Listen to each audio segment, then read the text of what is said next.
Right, thank you.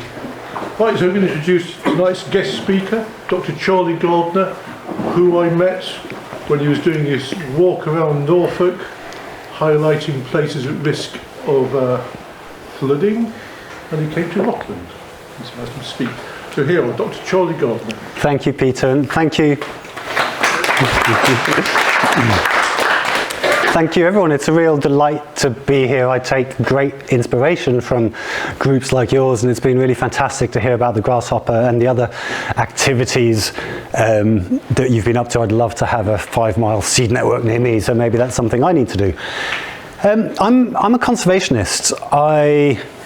Ever since I was a young child, I only ever wanted to conserve wildlife, and I was fortunate to work with some of the world's rarest bird species in Mauritius, and I spent 10 years in Madagascar helping set up new community-managed protected areas.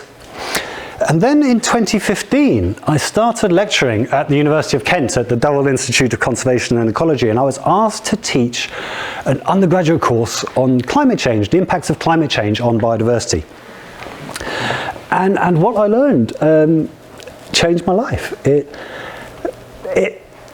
As much as I love wildlife, I realized that there will be no wildlife on a planet in which we don't, go through rapid and transformative change as a society. So since then, I've been a climate activist. I left my academic job, in fact, to concentrate on activism and communicating this emergency in more effective ways. I'm a foreigner to these parts. I live in West Norfolk near King's Lynn, and ever since I've been there, I've loved the Norfolk coast, and I always harbored this ambition to walk the length of the coast. And I thought, well, if I'm going to walk the length of the coast, then perhaps I could do it as some sort of awareness-raising activity to, shine a light on the fact that these coasts are threatened. But of course, we've been talking about sea level rise for a long time. Coasts threatened by sea level rise isn't much of a story. But then in, I think it was 2020, an organization called Climate Central published flood risk maps. And I'm sure many of you have seen these maps. The areas in red, including all of the fens and all of the broads, as well as coastal areas, these are areas that will be under the annual flood level by 2050, in 25 years' time. And I realized that I could walk all the way from the heart of Cambridge to the heart of Norwich entirely on land that is threatened by sea level rise.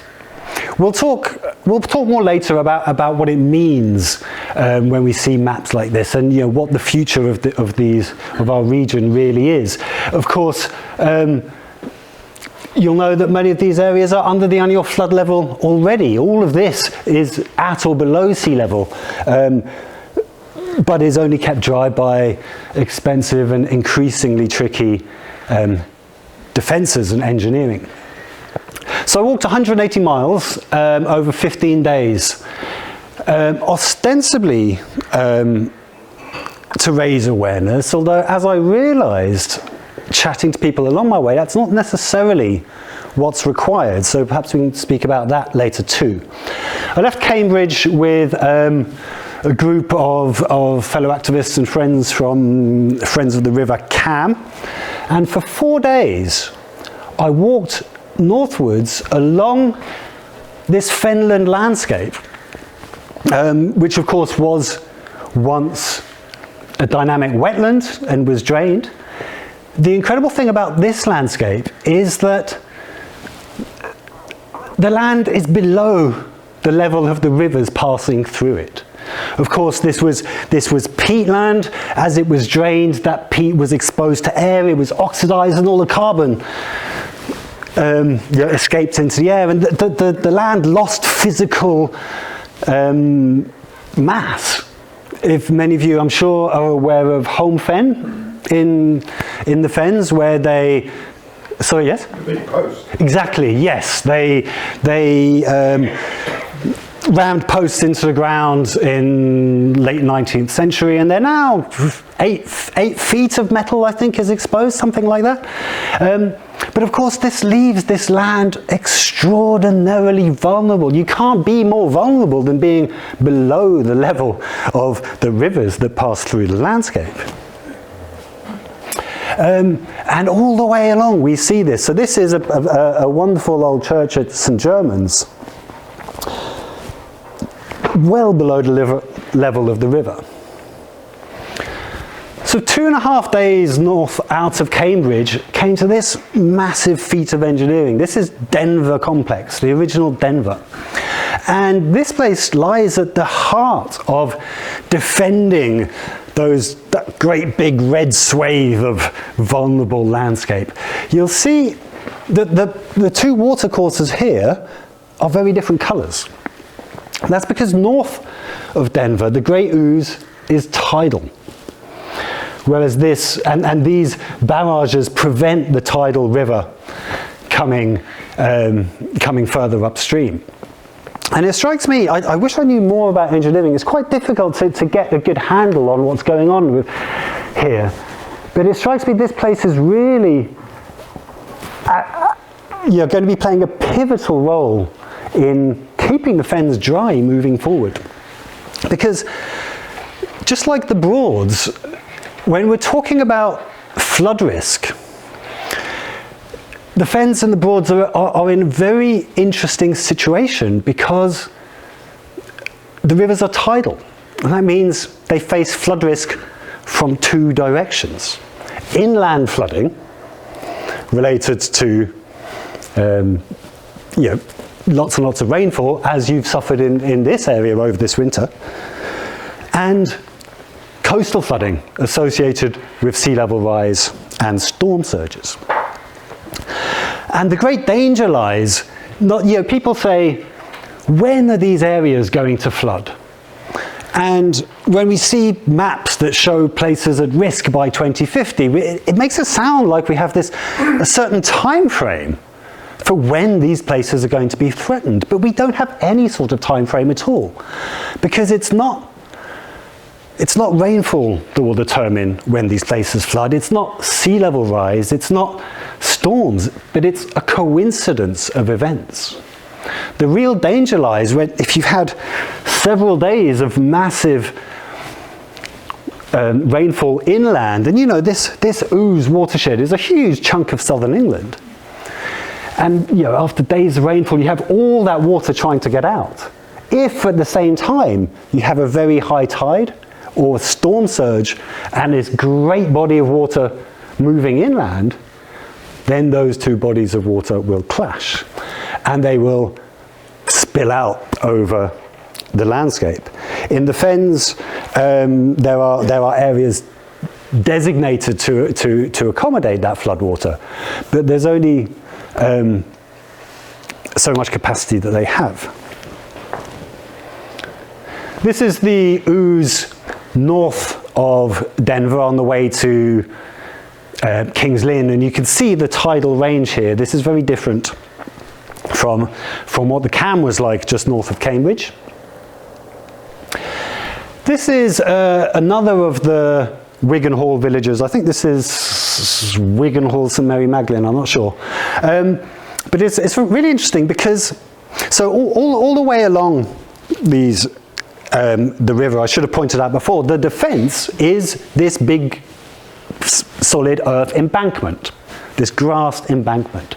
You can see it on the far side here. Here, because the river's got a really high tidal range, there's an additional 2 foot of brick wall on top of the embankment.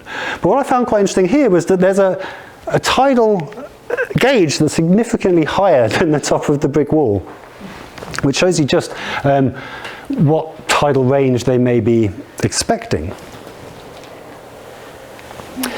King's Lynn is a town that has a long history of catastrophic flooding.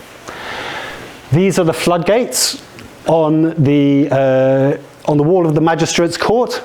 Ironically, that's a climate activist supporting other climate activists who are in that court, being prosecuted for their climate activism when I took that photo.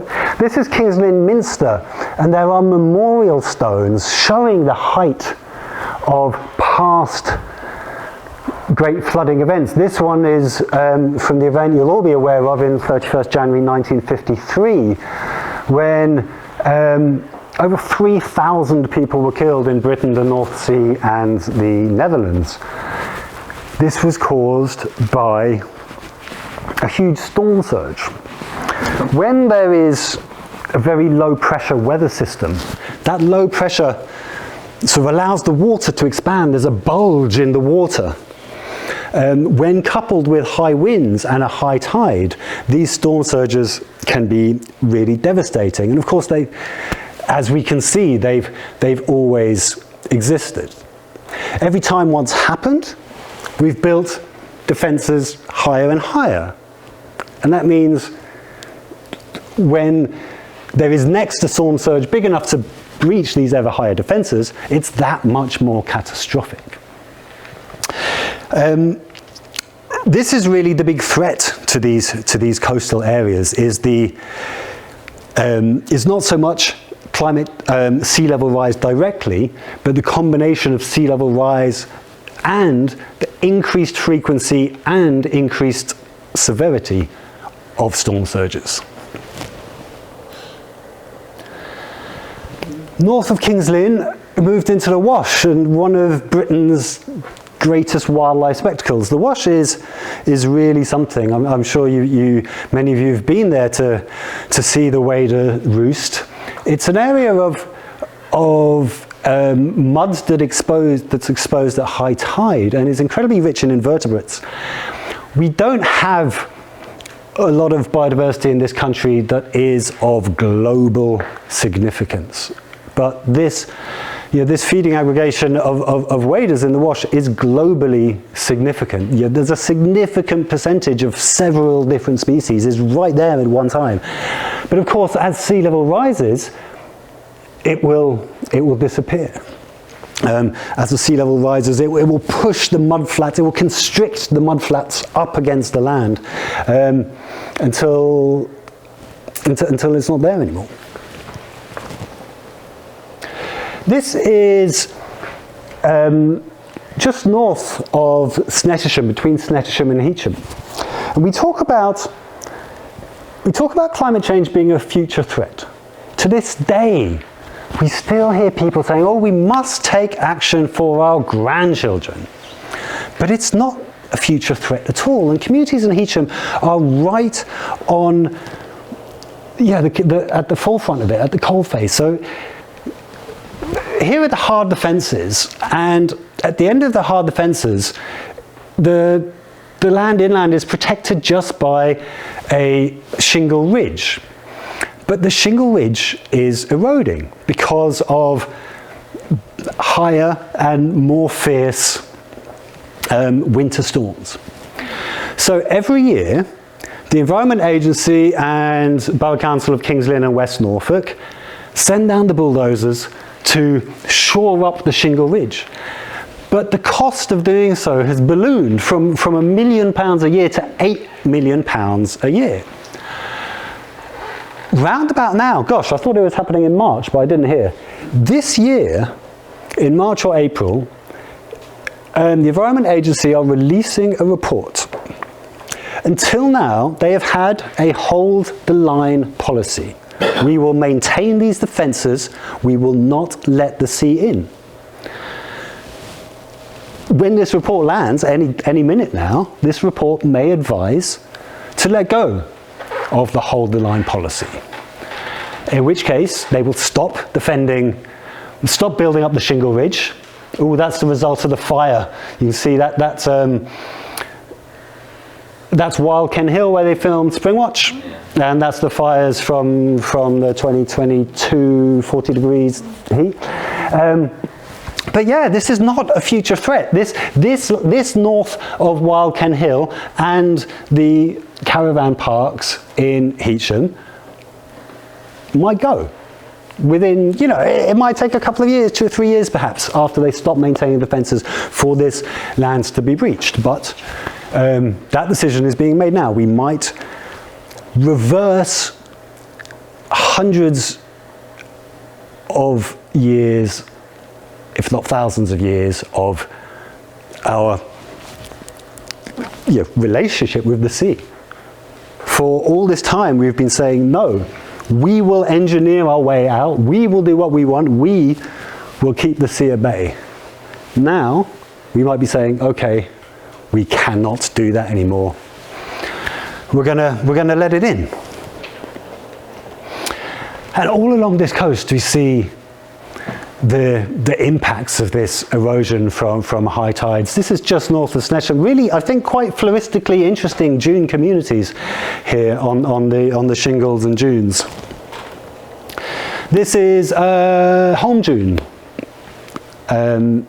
which again, really interesting, floristically interesting dunes, but they're just going. This is, so I mean, just by complete coincidence, actually, I wish I was that good at planning, but I planned my walk at the time of the year's highest tides. This was September last year, and there happens to be a storm surge too because of Storm Agnes, a very small 1.2 meter storm surge. So we saw the impacts firsthand. All of these big tufts of marram had fallen down the night before. These dunes are going in real time. This is Brancaster, the salt marsh at Brancaster. This obviously is a tidal habitat, but on most tides, the water's coming up into this creek, not really heading out over the marsh. This is, that's Brancaster Golf Club, very exclusive place. But the tides were so high that, again, they were eating away at the dunes that protect that golf club and keep the sea out. As I stood there, this was past high tide, but as I stood there, you could see the dunes collapsing into the water, at my feet, and I couldn't get over the irony of just thinking about the membership of that golf club and how. It's media professionals, law professionals, financiers, London-based, all of them deeply implicated in the emergency we find ourselves in. But their golf club is threatened. Perhaps that will trigger some sort of action. This is the car park. Someone left their caravan overnight. Even though this is the salt marsh, even though people in Brancaster are used to these high tides, it was an people paddleboarded up on the road to come out here. This was a sight to behold for all of Brancaster. Everyone came out to have a look at this. So that's the main road there. So you were really walking in water at this point. We really were. we came out in the dark because we wanted to sleep on the beach. We couldn't even get out onto the beach because the water was coming up through the gap. This is Wells Harbour. So you remember when you go and look at the sea in Wells Harbour, you have to lean out over this railing and look down to see the water down way below you where people are fishing for crabs with their little bits of bacon. Well, the water was right up into the harbour. There's not much further for it to go from there till it's in the shops. In Blakeney, roads were closed. There were people trapped in their hotels in Blakeney that night. There were flood warnings in place all along the coast. This is Blakeney, where, like in King's Lynn Minster, there are commemorative plaques showing the height of previous floods. These things got big in a stable planet where the atmosphere hadn't been supercharged with heat. Now, we live in an unstable planet where sea levels are rapidly rising, where our atmosphere holds a lot more moisture and holds a lot more energy. And this combination of storms and sea level rise it will transform these coastlines. When floods, so these floods, it's 1953, 2013. when floods happen at sort of 60-year intervals, then you rebuild and reinvest in between. That frequency is going to reduce, and that's sort of how I see the future of these coastlines and the Broads and the Fens. We talk about losing these places to sea level rise, and that sounds like a one-off event, but I don't think that's how it's going to play out. It will be, there'll be big big floods, everyone will lose a lot, and most people will rebuild and reinvest, thinking, because the model is going to say this is a 1 in 200 year event or whatever, and then the next one's going to be just 20 years after, and then fewer people will reinvest, and then at some point those responsible for maintaining the fences will say, no, we're going to stop doing this, at which point the complete abandonment of these areas will be complete. But I struggle to see Blakeney or towns like this really being, or having the coastal halves of them being inhabited at all in a few decades' time. So for 7 days, maybe 8 days, as far as just beyond Cley, we've been walking along places that were threatened by sea level rise. And then between Cley and Sheringham, we hit the start of the Cromer Ridge. So for the geologists amongst you, this is a terminal moraine. Until 10,000 years ago, most of the north of, well, we had several glaciations, and much of northern and Britain was under glaciers. I'm not sure actually which glaciation reached as far as North Norfolk. I'm sure several people in this room do know, and I look forward to hearing from you later. But as the glaciers advance south, they push all this earth in front of them, and when they retreat, they leave this ridge. But because it's so young, it's just sands and clays and shingles that haven't had time to consolidate into rock. So they're not rock, it's just sand.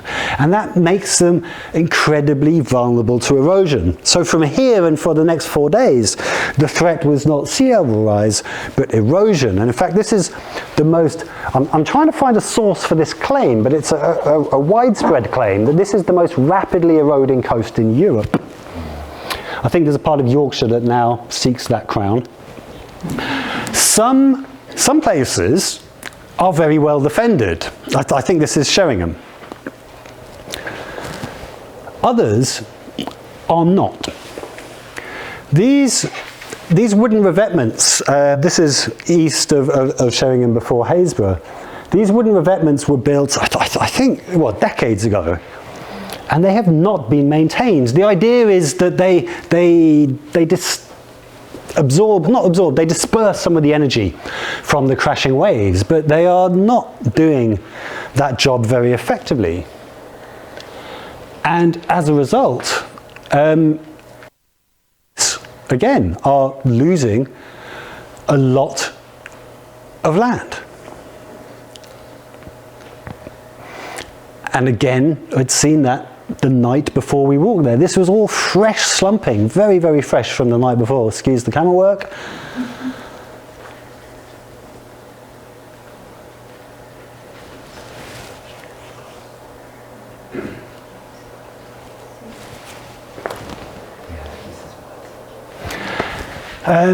Haysborough, the famous Haysborough. When you walk along Haysborough, there's cables coming out of the cliffs, there's piping coming out of the cliffs. This is the chimney stack of a house. This is the foundations of a house.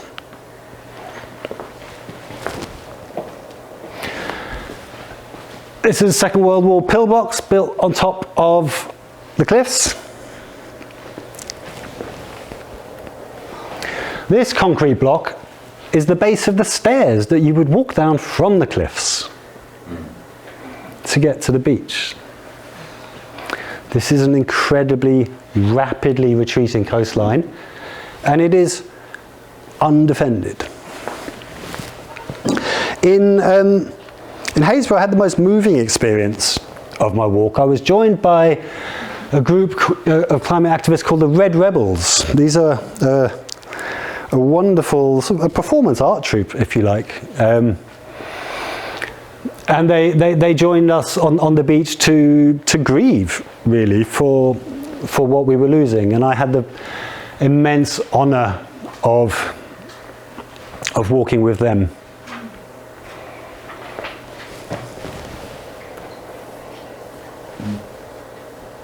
Sorry, I'm in some of your way. This is Sea Palling, where I think 18 people died in the 1953 floods. So these are sand dunes, and then there's there's the gap through the dunes, whereby boats get onto the beach and all the rest of it. While we were there, there was some extraordinary. So you can see how high the slipway in the gap is. So in 1953, the waves just came barreling, the storm surge came barreling through that gap and into town, and you know, there are people still living there now that talk about how they escaped through their second story windows out of the floodwater. But while we were there was some extraordinary engineering works going on to reinforce these dunes. So Sea Palling is interesting because there's already sort of islands of rock barriers out there, but they were reinforcing the base of these dunes with rocks. And this is expensive work. These are essentially national infrastructure projects. These are not works that can be commissioned by a borough council. I told you about Heacham before, and how the Environment Agency and Borough Council couldn't afford it anymore.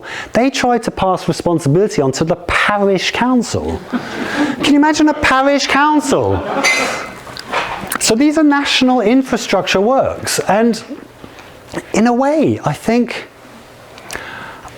these Norfolk communities are the lucky ones to be the first to be suffering these horrendous impacts while people still care, while we still have, you know, functioning governance systems that can pay for it.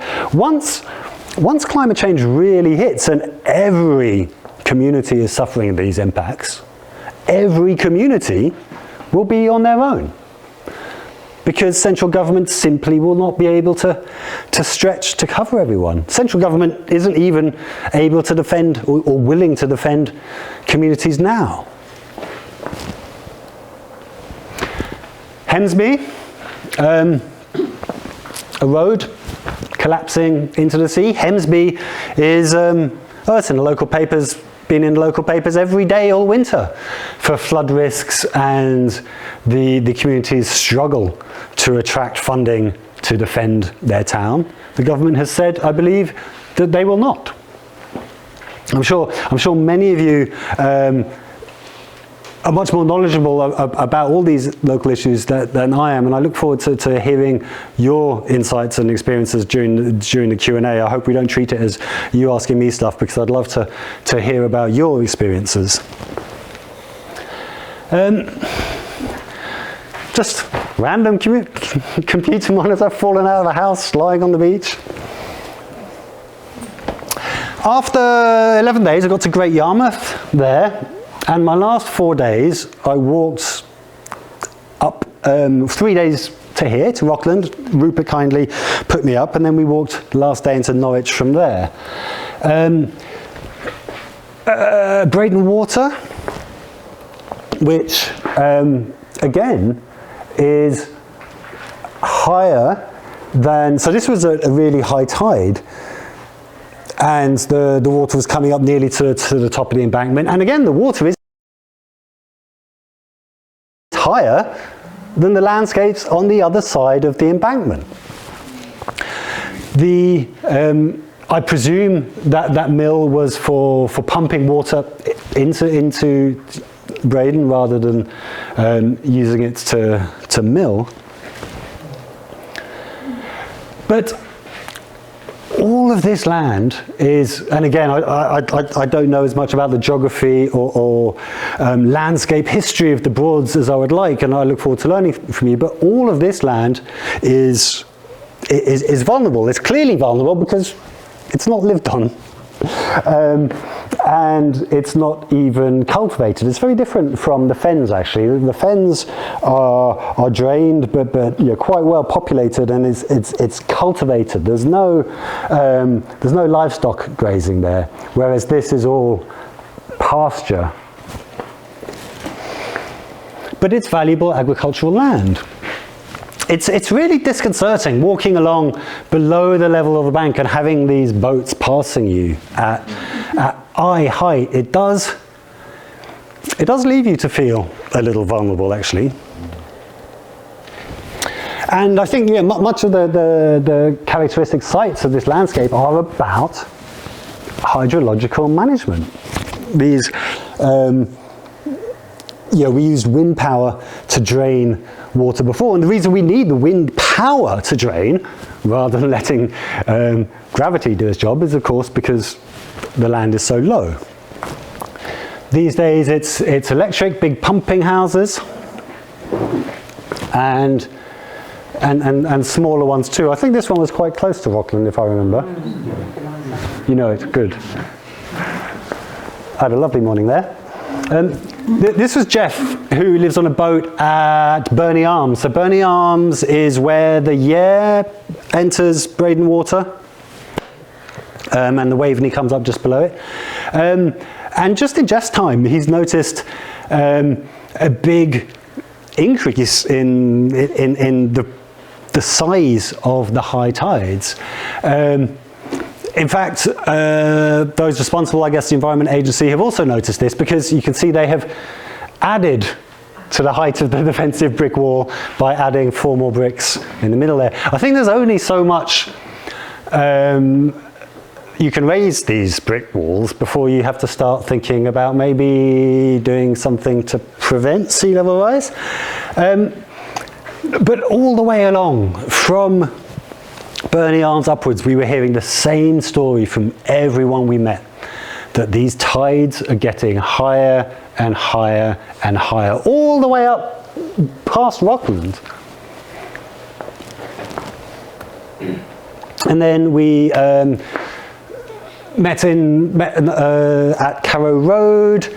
We were accompanied by Extinction Rebellion's Samba Band, and then finished in Norwich with a wonderful group of sort of seemed every environmentalist in Norwich had gathered, which was quite something. It was really special. It was a lovely thing to do, actually. I'd worried that I'm not a sort of endurance bloke.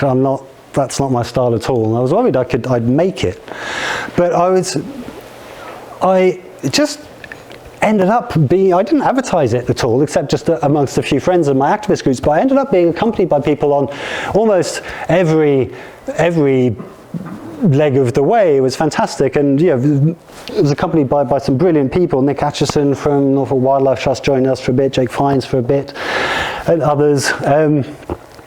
So I learnt a lot and felt quite moved, actually. I felt like I walked on a sort of cushion of human kindness all the way. So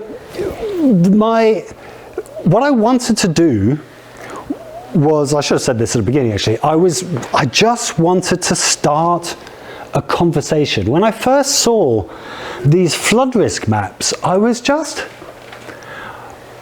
bowled over, really. I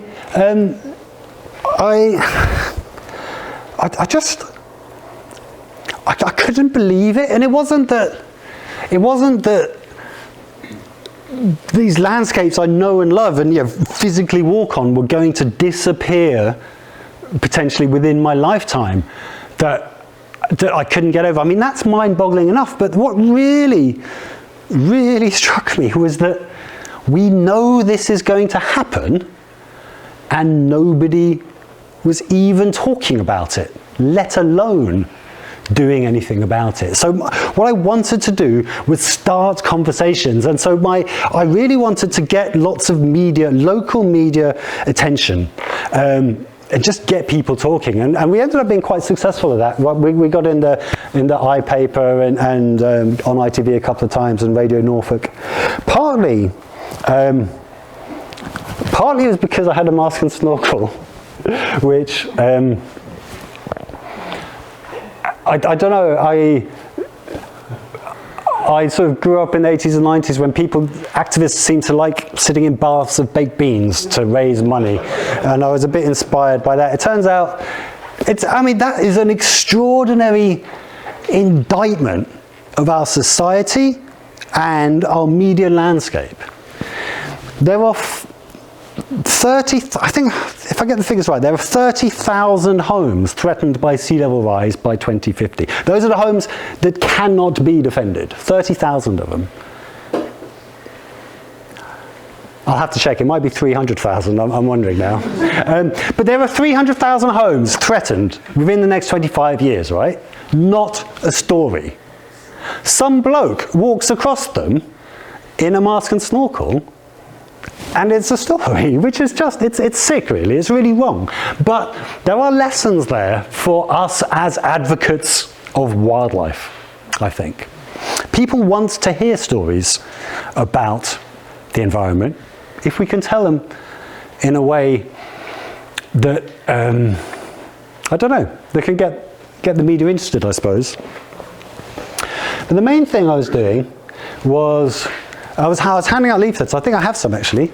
Handing out bookmarks as I went along, because what I wanted to do, as well as getting people talking, I wanted people to do something.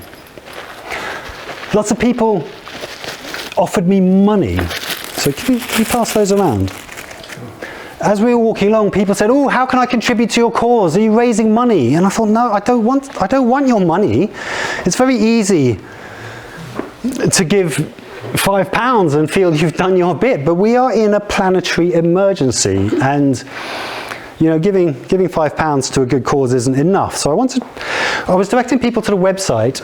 The QR code doesn't work anymore, but walkinginwater.com still does. It's a bit of a rubbish website, unfortunately, but there is a page on it saying what you can do, and I've put together a nice little resource there, 10 things that we could all do. So if I've reached you at all this evening, I'd be really grateful if you could take a look at those 10 things you can do and have a think about what you'd like to do for the future of these places we love. It was really interesting actually. We were talking to people as I walked along. I didn't have as many conversations as I'd like, or not as in depth as I'd like, because, well, I had a heavy bag and places to get to. But the conversations were really interesting. I'd sort of conceived of it as an awareness-raising walk, but actually, everybody knows. They may not know quite how extremely dangerous the situation is. They might not know quite how soon these threats are coming. They might not know quite the extent or severity of the threats, but they do know these places are threatened. And I found that people really care. Almost everyone I spoke to, the first thing they said was, "Oh, we have oat milk, or we're hoping to get an electric car. We insulated our loft last year." People, almost everyone, was really proud of the things they are doing and wanted to be doing more, but sort of felt powerless or didn't know what else they could do. And that really influenced my thinking a lot as an activist. I feel like I spent my whole time as an activist saying, you're trying to ring the alarm and say, do something, do something. But people want to do something. The problem is they don't know what to do. And so I'm sort of shifting my, what I do more from raising the alarm to empowering people to respond to this alarm. And perhaps that's something we could talk a bit about in the Q&A. But it was enlightening, it really was. And it was really interesting for me to get beyond my bubble of climate and nature folk. Just to sort of sum up, this is a dynamic coast. It's always changed. And there's always been sea level rise, there's always been floods. But that does not mean that what's happening now and what will be happening in the near future are in any way natural. These are natural phenomena that have been supercharged by burning fossil fuels. And so they are, they're occurring at rates and intensities that are just way off the charts. This is not a future for our grandchildren. There are people, I've only chatted to 2 people in this room, but at least one of them has friends that live in Haysborough and are, about to lose their property. Their wealth is invested in their house. They can't sell it. Can't go somewhere else because they need to sell their house first to be able to buy something else. We have climate refugees being made in this country right now. Climate refugees. There's a town in Wales called Fairborn, which has been officially decommissioned. The council has said, we will not protect this land. People are being obliged to leave, and they're getting some compensation for their properties, but nothing like market values. Climate refugees right now. The incredible thing about all this, despite all our knowledge, we have no idea when the next big floods will happen, because they are, it depends on a coincidence of events. It's inherently unpredictable. We do know it's going to get very bad. The next massive flood from the sea in the Broads might be next winter. And given that we do not know how bad it's going to get or how soon these bad things will happen, it is absolutely extraordinary that we are carrying on as if everything will be okay. If there is a risk, we take precautions. We modify our behavior to diminish that risk. We apply that in all aspects of our lives, except as a society when it comes to climate change and the breakdown of the natural world. And I think that has to change. Luckily, so this idea is known as the precautionary principle, and we have somewhat of a world expert on the precautionary principle, Rupert, who's a philosopher at UEA, is here. But it is just extraordinary that we know these things are coming, and yet almost all of us are essentially choosing to ignore that knowledge and just carry on in our daily lives as if, well, just pretending it won't happen. At some point, we're going to have to stop looking away and start treating this seriously. And this is where sort of the good news comes in. All of the projections you hear about climate change are projections. They are based on what will happen if we do not rapidly decarbonise as a society. But of course, we could rapidly decarbonise as a society.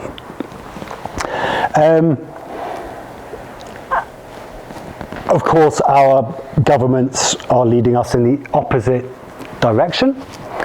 Governments in the UK, despite having declared a climate emergency and despite having set a decarbonisation target for 2050, are opening new oil fields in the North Sea, new coal mine in Cumbria, £27 billion of road building programme, expanding airports, still building new houses to such poor standards that they'll have to be immediately retrofitted if we're to meet our decarbonisation targets. So our leaders are taking us in the wrong direction, but the social scientists are very clear of what's required to change that around and catalyse the transformative change we need. And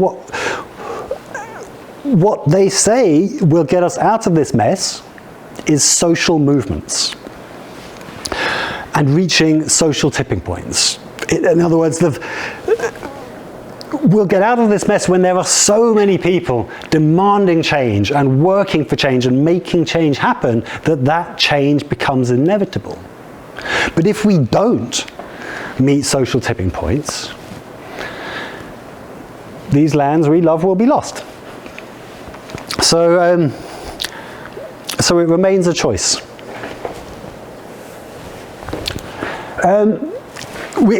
We talk all the time about decarbonisation. This is called mitigation. So when we talk about climate action, there are two great things needed. We need to stop burning fossil fuels and stop destroying nature. That's mitigation. And we need to adapt to the changes that are coming.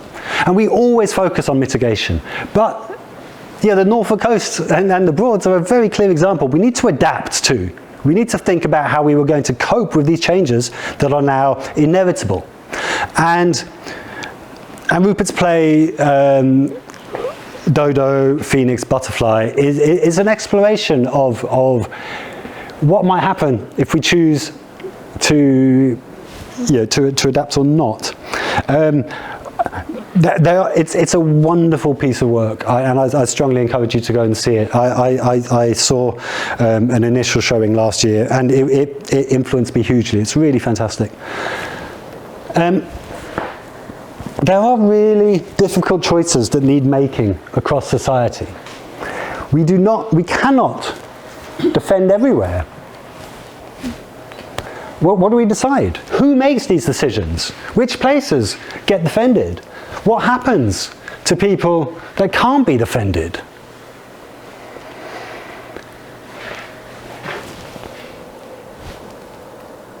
And lastly, I'm a climate activist. I do quite a lot with Extinction Rebellion and a group called Scientist Rebellion. And we get a really hard time. We're deeply unpopular because we carry out disruptive civil disobedience to try and raise the alarm. That's unpopular because it's disruptive. Rapid decarbonisation will be disruptive, and it will be difficult, and it will be expensive. But it is by far the least difficult option ahead of us. The consequences of not decarbonising rapidly are virtually unthinkable. Just to step beyond Norfolk for a minute, currently we're headed for 3.2 degrees of temperature rise by the end of this century. So a 3-degree world.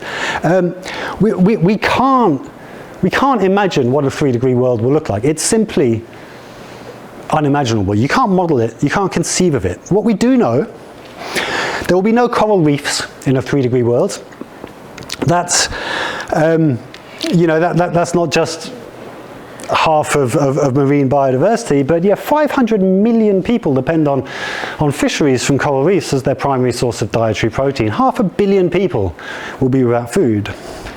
It is highly unlikely that there will be any forests in a 3-degree world. There definitely won't be any great marsh grasshoppers, I'm afraid. Not by 2100, but by 2070, at current emissions rates, by 2070, most of the tropics, places that are currently home to 3 billion people, will be uninhabitable to human beings, purely on the basis of temperature. Food production will be disrupted. Many of the world's great cities will be lost to climate change. At 3 degrees, fens and broads will be long gone.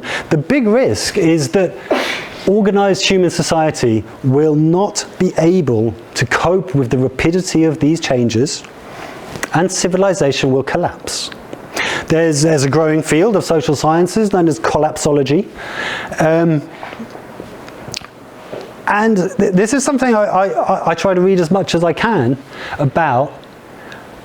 I have yet to come across any serious thinker or any serious suggestion that organized human society will persist in a 3-degree world. So we are talking about the collapse of civilization by the end of this century. And the end of this century, 2100 sounds like the future. Well, sorry, yeah, it's future. There are people alive today that will still be around then, all other things being equal. I'm not, you're not hypothetical people, you're grandchildren. And that's what's at stake. But it is not inevitable, it is a choice. And that's the choice we all have ahead of ourselves as individuals. Are we going to continue looking away and ignoring this knowledge, or are we going to do what we can to build momentum towards these social tipping points that are going to get us out of this mess? And I'd love to speak about that if we have a chance in the Q&A. Oh, there's lots I want to discuss in the Q&A, but thank you very much.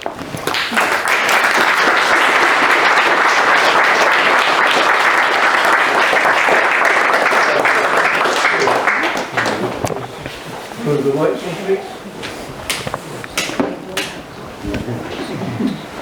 Well, thank you, Charlie, and I presume now you've got questions from the floor. Yeah, as well as your question, just to say, if anybody does have any particular experiences that are relevant that they'd like to share, particular insight about the Norfolk coast or the Broads and hydrology of this region, you have as much to contribute as me, and I'd love to hear it. But questions too. I'd like to ask a question. Yeah. What is the relationship between the 3-degree world and the so-called tipping point or point of no return, beyond which things can't be turned around? Right. This is where I perhaps slightly misled you, and I said it's entirely still a societal choice. It's entirely a societal choice until we reach tipping points. So I talked about social tipping points, which are our way out of it. The big risk is tipping points in the planetary system, and these are sort of self-reinforcing processes that once they get started are difficult to stop and may make climate change irreversible. And there are a whole bunch of them. Two of the very well-known ones are, one is the melting of sea ice, which, because sea ice is a white reflective surface, it reflects lots of solar radiation back into the atmosphere. But when that sea ice melts and it's replaced with this dark ocean surface, that dark colour absorbs lots of that heat energy and heats the oceans. Another one you'll all have seen is the burning of forests. Ecosystems are huge carbon stores and carbon sinks. They they store huge amounts of carbon, but they also absorb lots of what we emit. So of all our emissions, about half of them are absorbed by the ocean, but that's a problem because it causes ocean acidification. Half of them are absorbed by terrestrial sinks, so soils and vegetation. So a quarter in the ocean, a quarter in forests and soils, and half goes into the atmosphere. So these forests are really important, but as rapid climate change unfolds, we get drought, we get catastrophic fires, we get disease and pest outbreaks like spruce bark beetles and things, and they're causing the death of forests. As forests die, carbon is released into the atmosphere. So we get these natural feedback loops. So the real concern is the interaction of these different feedback processes, and since they're all happening on the way, they're all on the way at the moment. We cannot know really when we will surpass these planetary tipping points, and there's the worry is a cascade of tipping points, like toppling dominoes. If all the forests go, then that will increase heating by enough to melt all the permafrost. Oh, permafrost melting, that's the third big one. So there's lots of there's two sources of methane under the permafrost. So there's methane clathrates, which are stored in frozen water, but there's also lots of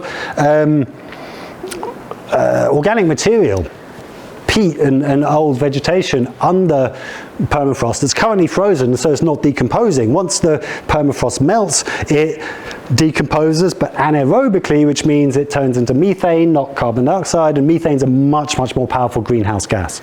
So at the moment, there's twice as much carbon under the permafrost as there is in the atmosphere.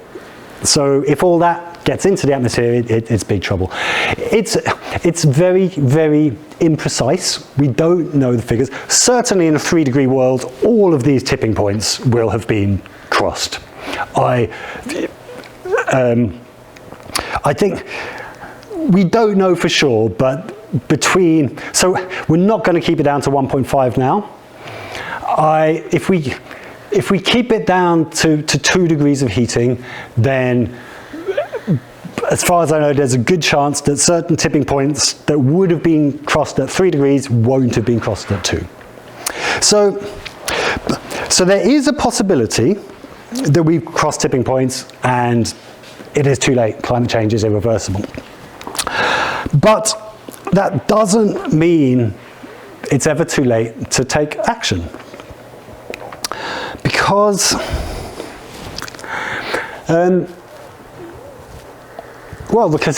there's so much to save, isn't there?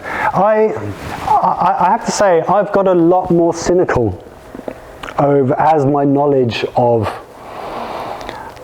what we've done has got more detailed. As a kid, I was doing it for other species.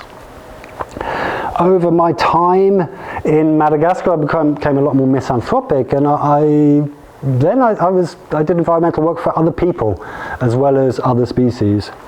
Now, it sounds incredible to say it, and it sounds horrible to say it, but I just want to postpone the worst of it to beyond my lifetime. I don't want to live through it. So it sounds awful, but I'm not in full altruism mode anymore. I'm in self-defense mode as an activist. Sorry, I know that some of this is difficult. Rupert. One of the problems is when you start asking people to make the transition and there's a cost to it, you get this populist backlash, don't you? You're right, we do. But it's an artificial one that is created by those with a vested interest in maintaining the status quo. So the economics are very, very clear. Inaction is hugely, vastly more expensive than taking action. And in fact, talking about these things as costs is a misframing. These are not costs, these are investments, and they're highly worthwhile investments. We make investments for a better future all the time.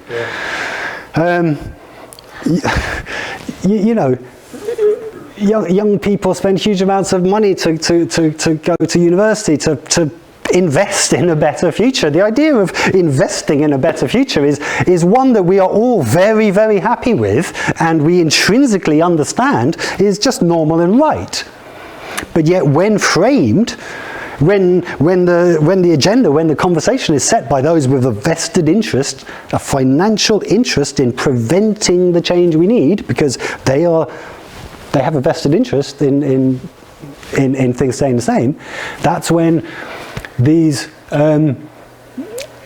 that's when these things get presented as, oh, it's too expensive, oh, we can't possibly spend money as a society.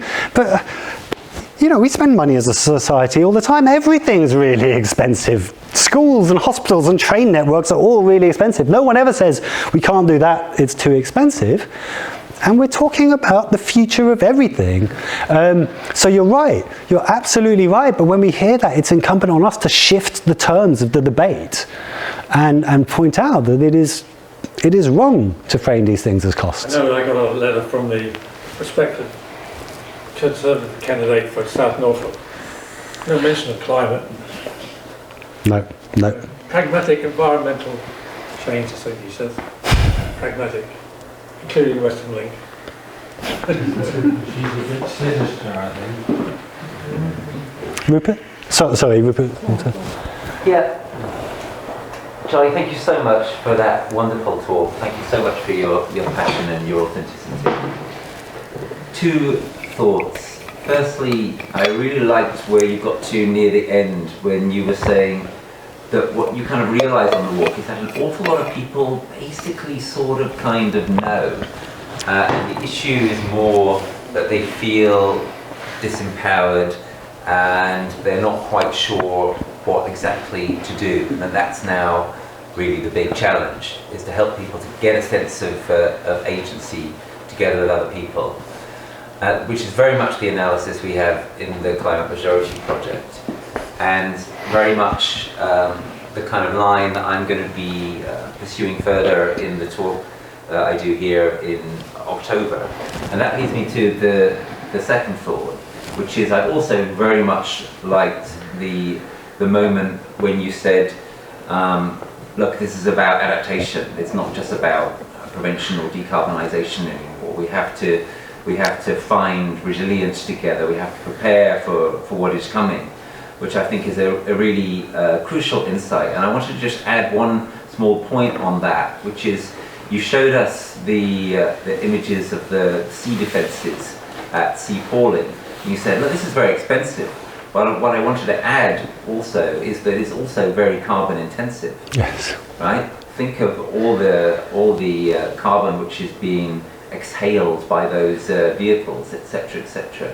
And what that helps one to notice is that actually there is a potential both and win-win here, which is what we call transformative adaptation or strategic adaptation. When we do adaptation right, and we don't just try to build higher flood defences forever, which is obviously impossible, but start to think instead about how do we adapt in a way which works with nature rather than against nature? How do we adapt in a way which is pro-mitigation rather than carbon-heavy? And that again is what I'm going to be seeking to talk about in October, and what we can all contribute to if we undertake a kind of action which is available to us all, and which is hugely empowering and involves essential adaptation, namely local community action, local community climate action, local community nature action, as per South Yale Wildlife Group. So it seems to me that second thought helps us to also see the significance of what we're doing, right here, right now, tonight, in groups like this one. Absolutely. So Rupert mentions the Climate Majority Project, which he's co-director and founder of. I'm a big supporter of the Climate Majority Project because I think, you know, I talked about reaching social tipping points, and I think part of that is that, yeah, it means everybody needs to get involved, and that means everybody needs to feel at home in the climate movement, being a climate activist, essentially. But of course, very few people identify with existing climate activist groups, Extinction Rebellion and Just Stop Oil, and that's not actually something that's a type of action that's available to many people, and yet. So all over, polls consistently show that big majorities of people want to do more, but aren't doing more. And I think that's partly because the only choices that we get given is sort out your own footprint, which of course we all want to tread lightly, but it feels a bit of a con that the responsibilities placed on us when oil companies are pumping millions of barrels of oil every minute. So we have this choice, right? I can change my diet and insulate my house, or I can go and block a road, but that feels a bit rubbish and I don't want to do that. So what can I do? And that's what the Climate Majority Project is for, really. It's empowering people that want to do something in other ways in their communities, within their circles of influence, but by pushing for change locally. And you're lucky that you already have these types of local groups like the South Yare Wildlife Group that bring together communities for action. I think this is I was going to say you're privileged and lucky to have this group, but of course you haven't. You're not privileged and lucky. Someone made it happen, and there's a great example there. We can make things happen. We are much more powerful than we tend to believe. The other point was about nature, and I think this is a really important point to make to a group of conservationists, is that the climate and ecological emergencies are two sides of the same coin. They really are. And nature is absolutely integral to getting out of this mess.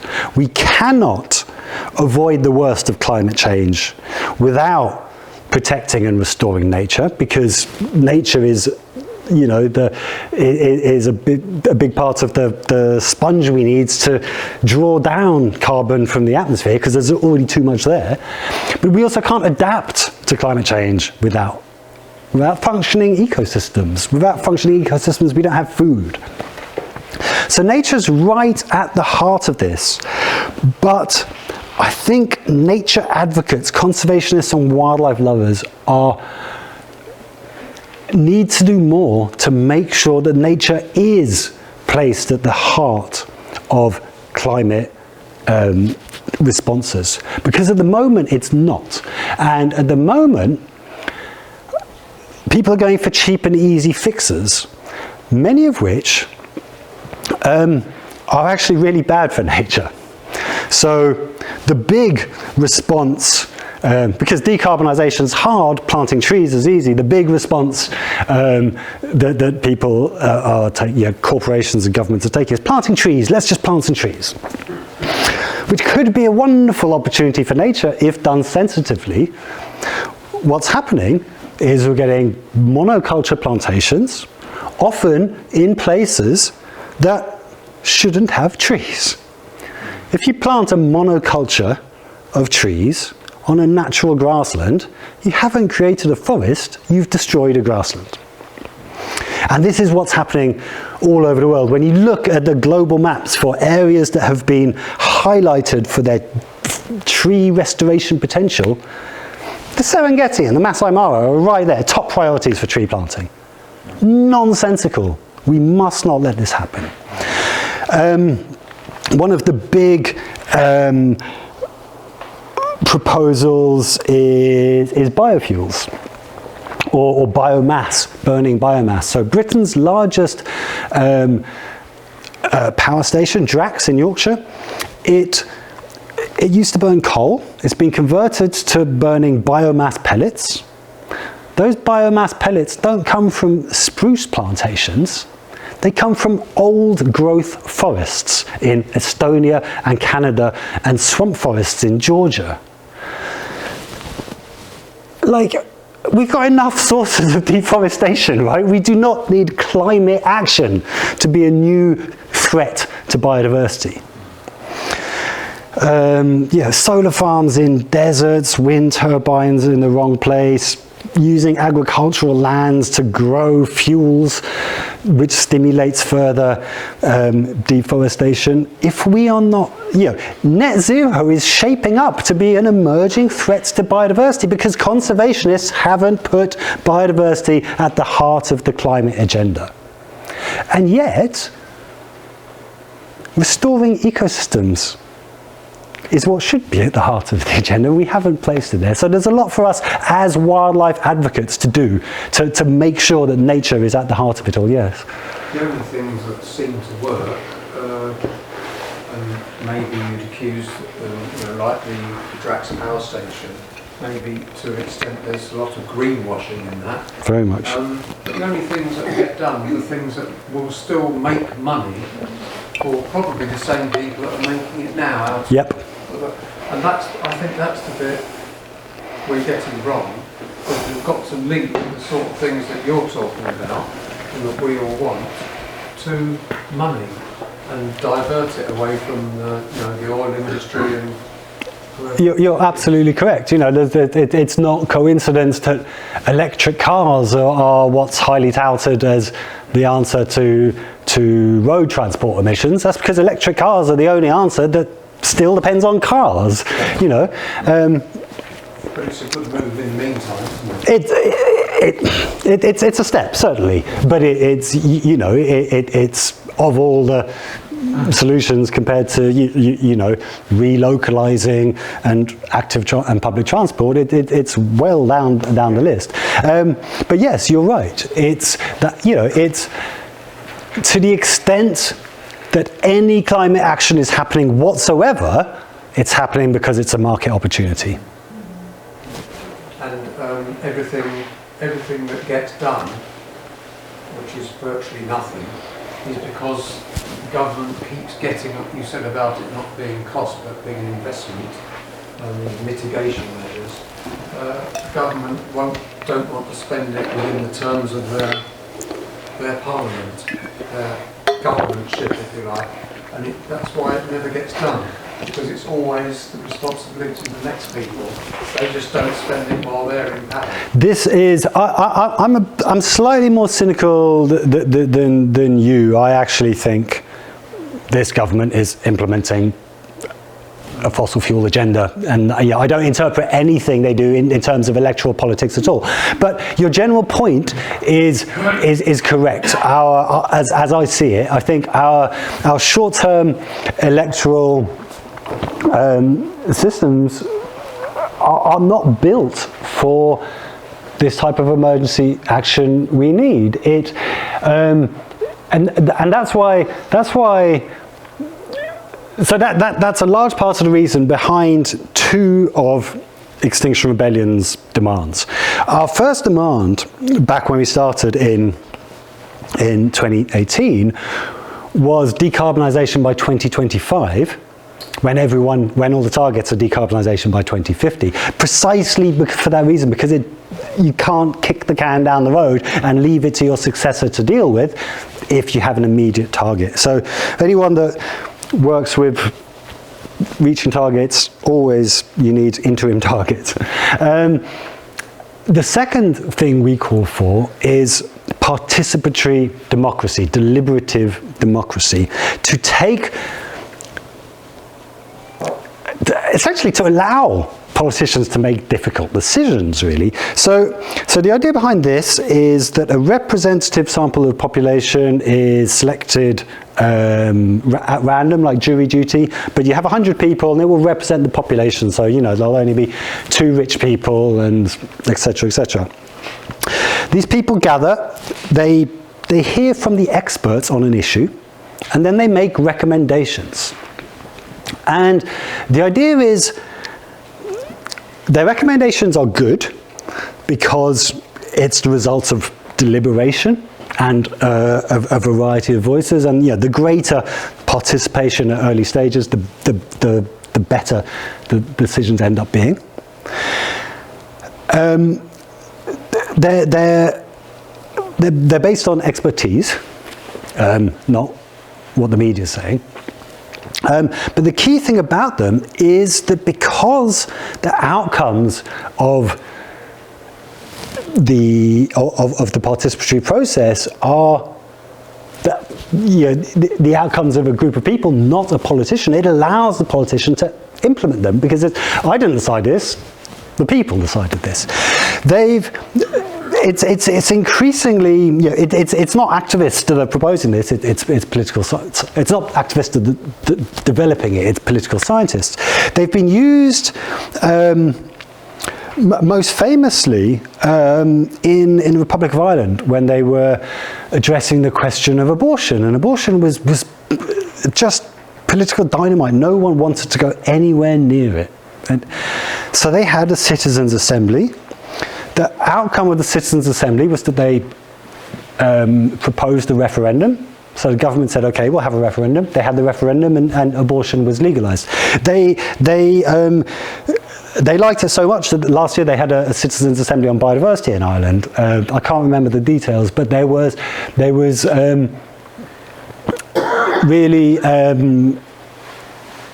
exciting results. It was exciting to hear how much the general public wanted the government to concentrate on restoring biodiversity to Ireland. The general point is and this is a much broader problem actually, our institutions. So we're facing a rapidly changing world with 19th century institutions. Certainly our political system is not up for it.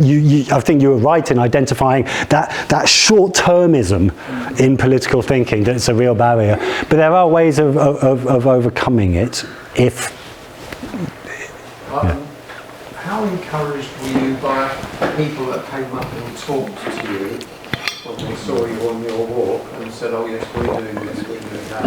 How representative, because you sounded very encouraged by that, how representative were they of the population? You hadn't been doing that, and you somehow were able to take hold of people in general and got honest answers.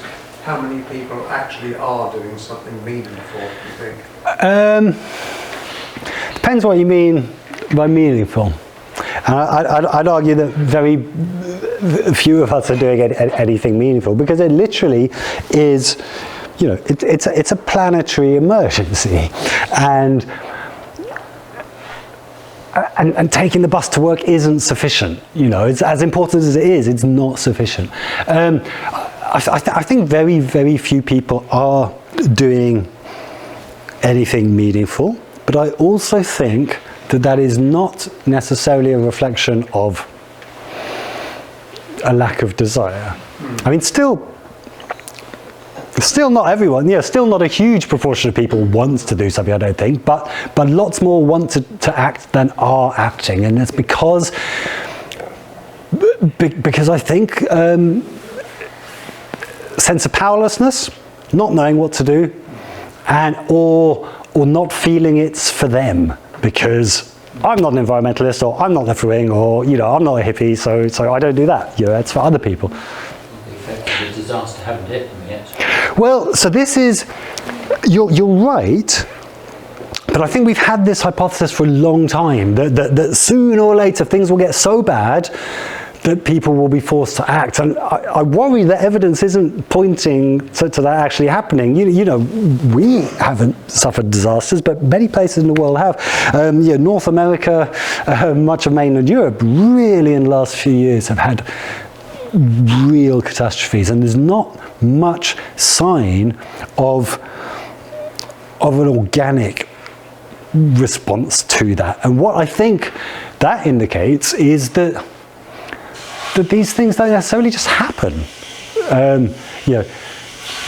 So in psychology, there's the gap between intention or desire and behavior is just enormous. You know, anyone who's ever bought a gym membership or tried a diet knows there's a big difference between your intentions and your behavior.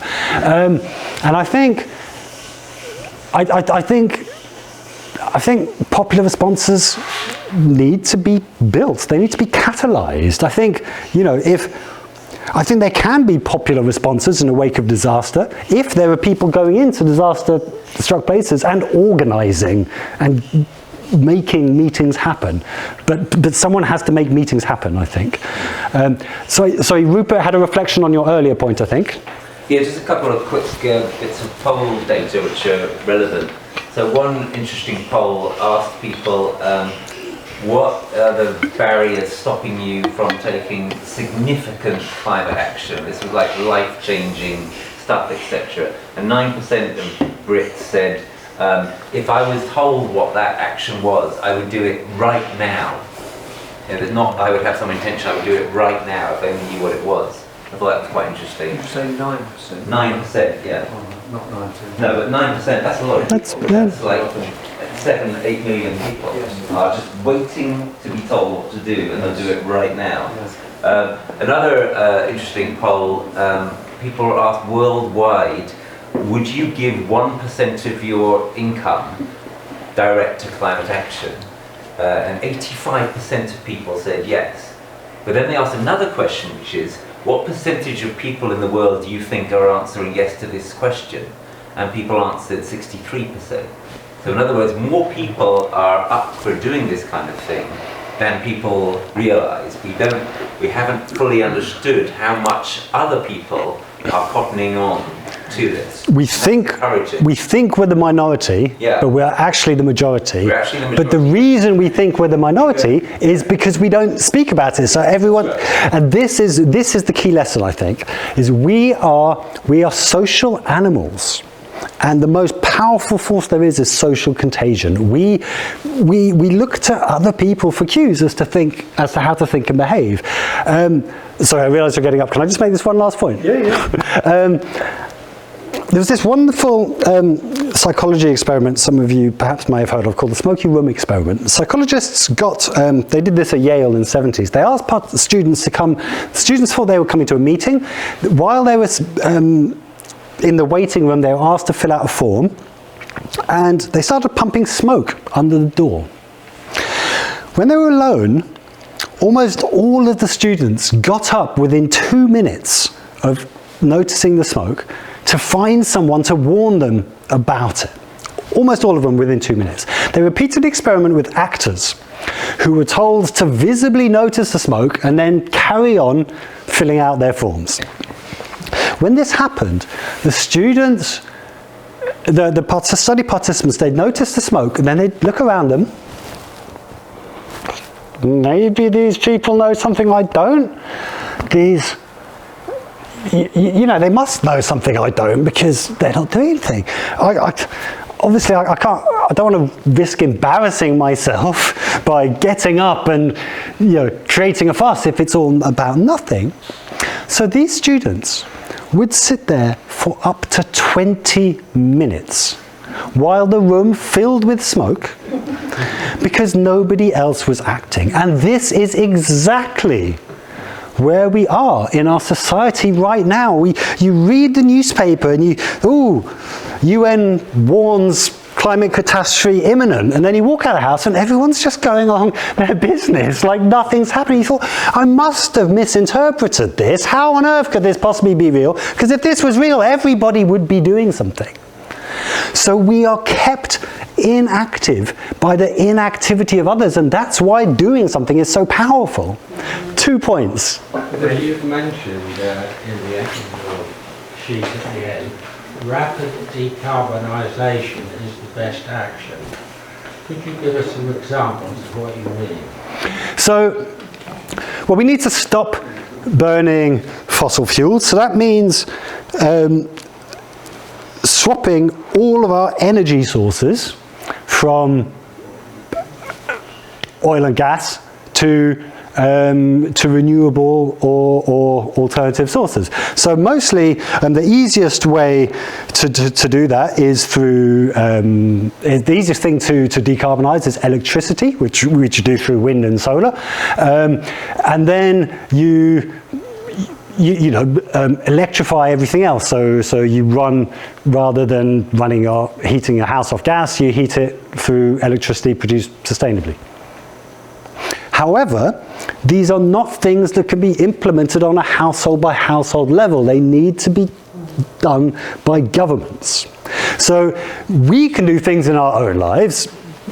You know, get the electric car or insulate your house, or rip out your boiler to put in a heat pump or whatever, which reduces demand and signals a cultural change. But we also need to be pushing for top-down structural change. Yeah, Andy? Just super quick, it links to your last point really. There's a really strong sense while I was taking in the talk that I'm watching someone who's awake, and I felt like I'm asleep. So you're awake to a new truth, and I'm asleep to my own conditioning or the myths of being human in the 21st century. But there's something very strong about you being very, very awake. I'll quite move, thank you. I've tried not to cry about 3 times, and I've made it so far. But I just wanted to make that one final point about the power of our actions, right? So if seeing other people being inactive makes us inactive, then the way to break that spell is to take action. If you speak about this crisis to other people, it allows them to speak about it too. If you do things in your life, or you start campaigning for your local your Green Party councillor, or join a campaign group, or start making changes at work or whatever, all these things send social signals. They signal to other people that this is important enough for me to change my behavior, and those social signals are so powerful. This is why it's so important that we who do know act as if the truth is real. And so imagine you're at a party or a concert, there's really good music, you've had a drink or two, and you want to dance, but nobody's dancing. Obviously you're not just going to get up and start shaking your tail feathers, but soon someone starts to dance, and you think, oh, maybe I'll get up, but they're a much better dancer than you, or more likely and worse, they're a bit weird. And so I'm not going to get up and dance with the crazy dancer. But then, soon a couple of other people get up and start to dance, and that changes the whole dynamic, right? Freed by your inhibitions, by the safety in numbers, you feel able to get up and dance, and you start having a good time. At this point, if the music's really good and the atmosphere is really good, an amazing thing can happen. So many people start dancing that it reaches a tipping point, where even the people that never even wanted to dance now get drawn in. They feel they're missing out on something, or they feel just a bit silly just standing there while everyone's having a good time. So even though they didn't want to dance, they get drawn in. Dancing has moved from something strange and weird and novel to being accepted, to being expected. And so no one's asking us to be the first dancer on the dance floor, because the scientists and Extinction Rebellion are the first dancer on the dance floor, the lone weirdo. But when the second and third dancer get up, they validate the lone weirdo and turn them into a movement, basically. And this is the power we all have. By taking visible action and speaking about it, we are the second and third dancer. That's how we reach the social tipping points. Right. Getting very close. One last, very quick. I never thought I'd put dancing and parish council in the same sentence, but can I just say that parish councils are at the moment being obliged by government to create biodiversity action plans, and quite a few of us are sort of exploring this and struggling and trying to find meaningful things to include rather than the usual, easy wins. And it would be really useful actually to, I have had this like one or two people, for parishes in the area to have a dialogue about how we could dance together and get something more meaningful. That sounds a great idea. Well, thank you for that, because that's very positive, and there is a leaflet about that on the table, so thank you. So, I would like to thank you for your really, really interesting talk. It's something that was at the back of my mind, but I don't want to bring it to the fore of my mind, but we have to, because we know it's happening. That's exactly it. Yeah, Yep. we do know it's happening. So, big round of applause.